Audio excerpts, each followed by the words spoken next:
Images print. Hi guys, let's say you took a wonderful photo and edited it in Photoshop, and now you want to print it. You want to print out the results of your creativity. It's not difficult, but still you need to know some nuances here. I would like to draw your attention to the fact that now we'll only talk about home printing of images, because when it comes to printing images on an industrial scale, this is a completely different story. This requires a separate special training and specialists who are trained. They are called prepress specialists, but we'll not touch this difficult occupation, but we'll talk exclusively about home printing. In addition to the printer, you'll certainly need photo paper, if you want your images to be really high quality printed. It can be different, it can be matte, it can be glossy, it can be of different thickness. And if you have a good printer, that implies high quality color printing. Then in this case, various paper options that you will need to choose will be displayed in the print settings. The printed images may differ in color from what you see on the monitor. There are several reasons for this. Firstly, of course, the images always looks bright on the monitor, simply due to the fact that it is highlighted.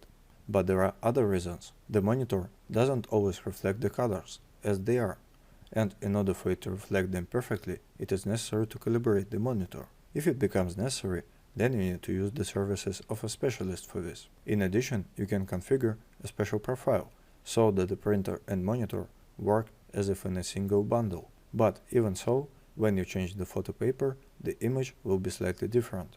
In general, this is a very subtle science, but don't be scared, not everything is so scary.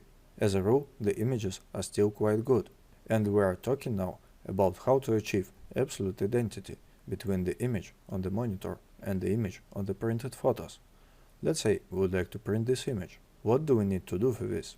By the way, I want to remind you that you need to add a sharpness just before you are going to print. That is, at the very last stage. So, everything is done, and we are going to print. The image resolution is very important. And if we print a small photo, for example, 10 by 15 or 12 by 18 or even A4 format, then we need to set the resolution to 300 pixels. But starting from A3 format and then A2 and A1, we can reduce the resolution and set it, for example, 150. Remember, the larger the size of your image, the smaller the resolution should be. If you make, for example, a huge 3 by 6 banner, then the resolution may even be 50 pixels.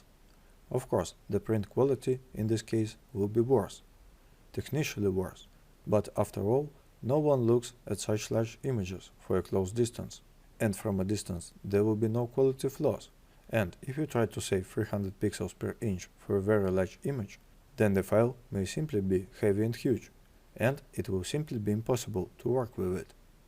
Let's go back to our image and see what resolution we have here. Image, the size of the image, and that's what we have. We have a resolution of 300 pixels, and at this resolution, without loss of quality, we could print this image 62 by 41 centimeters approximately. And now let's try to change the resolution. Now let's set the resolution to 50 and return the width value. And see how the options of printed size have changed. Almost 2.5 by almost 4 meters. Here is an interesting trick. But I will not apply these changes. I will click cancel. This is how we could prepare our photo for printing in a very large format.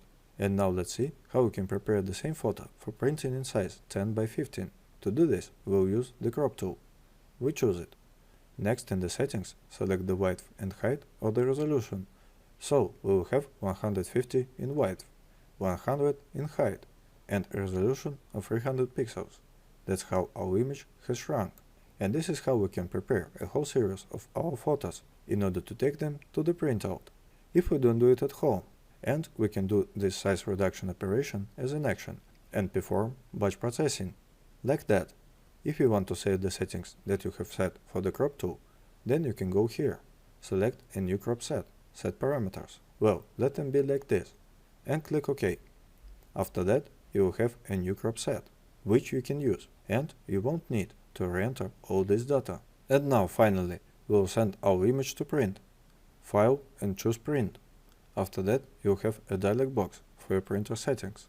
This dialog box will look different, depending on which printer you have installed. Here you choose the printer that you have, Set the number of copies of the vertical or horizontal image.